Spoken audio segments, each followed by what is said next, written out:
नमस्कार दोस्तों, स्वागत है आपका अपने YouTube चैनल जिसका नाम है राष्ट्र स्कोप। जी हाँ दोस्तों, एक तरफ लाखों लोग अपने नेता को आखिरी विदाई दे रहे थे और दूसरी तरफ आसमान में लड़ाकू विमान उड़ रहे थे। एक तरफ मातम था, दूसरी तरफ मिसाइलों की गूंज, और देखते ही देखते पूरी दुनिया की नजर फिर से मध्य पूर्व पर टिक गई।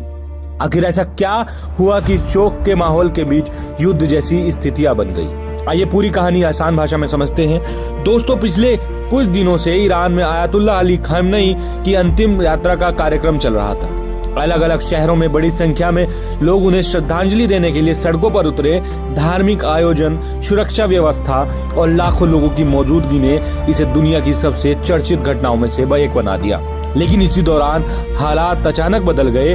अमेरिका ने घोषणा की कि उसकी सेना ने ईरान के कई सैन्य ठिकानों पर कार्रवाई की है। अमेरिकी अधिकारियों के अनुसार इस अभियान में दक्षिणी ईरान के कुछ रणनीतिक इलाकों को निशाना बनाया गया।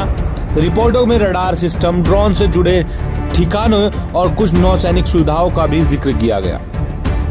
अमेरिका का कहना है कि यह कार्रवाई क्षेत्र में अपने हितों और अंतर्राष्ट्रीय समुद्री सुरक्षा की रक्षा के लिए की गई। दूसरी तरफ ईरान ने इन हमलों की कड़ी निंदा की। ईरानी अधिकारियों ने कहा है कि देश अपनी सुरक्षा से समझौता नहीं करेगा और हर कार्रवाई का उचित जवाब दिया जाएगा। हालांकि जवाब कब और किस रूप में होगा, इस पर अभी आधिकारिक जानकारी सामने नहीं आई। अब सवाल है कि पूरी दुनिया इतनी चिंतित क्यों है?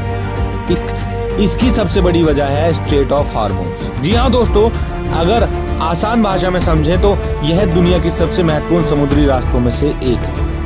खाड़ी देशों से निकलने वाला कच्चा तेल और गैस का बड़ा हिस्सा इसी रास्ते से दुनिया के अलग अलग देशों तक पहुंचता है। अगर इस इलाके में तनाव बढ़ता है या जहाजों की आवाजाही प्रभावित होती है तो इससे सबसे पहले असर तेल की कीमतों पर पड़ता है। जी हाँ दोस्तों, और यही हुआ।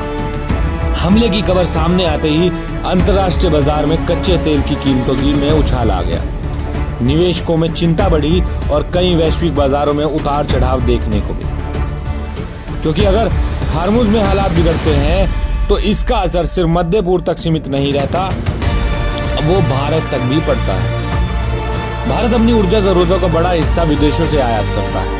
इसलिए अगर तेल लंबे समय तक महंगा रहता है तो भविष्य में पेट्रोल, डीजल, माल ढुलाई और कई दूसरी चीजों की लागत पर असर पड़ सकता है।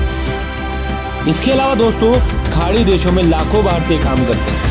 इसलिए भारत के लिए सिर्फ एक अंतर्राष्ट्रीय खबर नहीं बल्कि एक महत्वपूर्ण रणनीतिक भी मुद्दा भी है। अब सबसे बड़ा सवाल यही है कि आगे क्या होगा? क्या ईरान जवाबी कार्रवाई करेगा? क्या अमेरिका आगे और हमले करेगा? क्या यह तनाव सीमित रहेगा या पूरे क्षेत्र में फैल सकता है? इन सवालों का जवाब अभी किसी के पास नहीं, लेकिन इतना जरूर है कि आने वाले 24 से 48 घंटे बेहद अहम माने जा रहे हैं। दुनिया के कई देश लगातार दोनों पक्षों में संयम बरतने की अपील कर रहे हैं ताकि हालात और ना बिगड़े। दोस्तों, एक बात और समझना जरूरी है।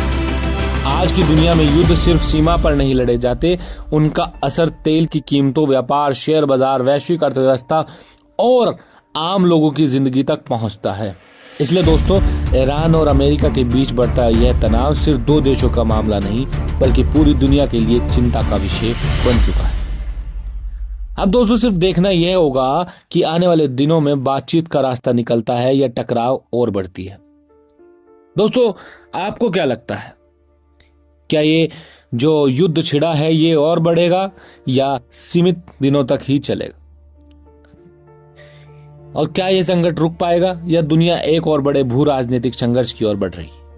अपनी राय कमेंट में जरूर कीजिए। अगर आपको ऐसी ही डिफेंस से रिलेटेड और जियोपॉलिटिक न्यूज अच्छी लगती हैं तो हमारे चैनल को सब्सक्राइब करें और बाकी इस युद्ध की अपडेट्स के लिए हमारे चैनल से जुड़े रहिए। मिलते हैं अगली वीडियो में, तब तक के लिए जय हिंद, जय भारत।